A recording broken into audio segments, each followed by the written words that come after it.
नमस्कार। आर्यवर्त टाइम्स में आप सभी का स्वागत है।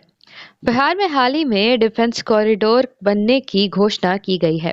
हम आपको बता दें कि यह पूर्वी भारत को एक टेक्नोलॉजी हब बनाने की दिशा में बड़ा कदम है।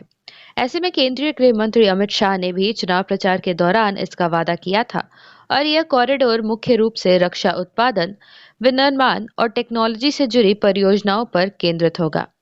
हम आपको बता दें कि इस कॉरिडोर में विस्फोटक बनाने वाली फैक्ट्रियां स्थापित होंगी जो कि पाकिस्तान और चाइना समेत देश की सभी सीमाओं पर सैन्य अभियानों में इस्तेमाल की जाएंगी और ये रक्षा क्षेत्र में आत्मनिर्भरता बढ़ाने का एक हिस्सा है।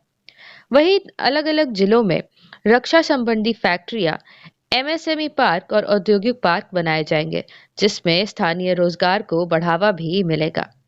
इसके अलावा इस डिफेंस कॉरिडोर के हिस्से के रूप में चिप और इलेक्ट्रॉनिक्स विनिर्माण के लिए पार्क भी विकसित किए जाएंगे जो कि रक्षा उपकरणों के लिए महत्वपूर्ण होते हैं।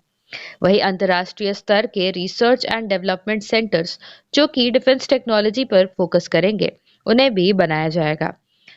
साथ में डिफेंस कॉरिडोर को टेक्नोलॉजी हब से जोड़ते हुए मेगा टेक सिटी जो कि एक बड़े पैमाने पर आईटी और इनोवेशन हब होता है, उसके अलावा फिनटेक सिटी यानी फाइनेंशियल टेक्नोलॉजी केंद्र बनाए जाएंगे।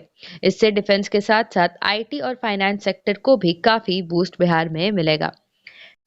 ऐसे में यह कॉरिडोर बिहार को पूर्वी भारत का नया टेक्नोलॉजी हब बनाने का लक्ष्य रखता है, जिसमें अगले 5 वर्षों में 1 करोड़ नौकरियां पैदा करने की योजना है और केवल डिफेंस कॉरिडोर से ही 5 से 7 लाख सीधी नौकरियां और 20 से 25 लाख अप्रत्यक्ष नौकरियां आएंगी।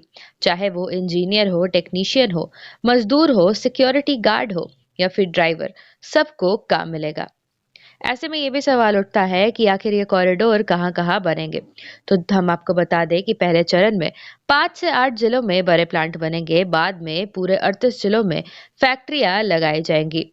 और अगर मुख्य जगहों की बात करें जो अभी तक तय हो चुकी हैं, तो उनमें सबसे ज्यादा नाम राजगीर, नालंदा का सामने आ रहा है। इसके अलावा गया, औरंगाबाद, रोहतास, बक्सर, भोजपुर, वैशाली, मुजफ्फरपुर, सीतामढ़ी और पटना के पास बिहटा में है।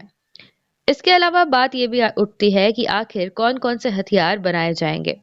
तो बड़े बड़े हथियार बनेंगे, साथ ही साथ गोला और बारूद भी बनाया जाएगा, जैसे तोप के गोले, राइफल्स, इंसास राइफल और carbine, bullet proof jacket, helmet, hand grenade और रॉकेट लॉन्चर्स के पार्ट भी बनाए जाएंगे।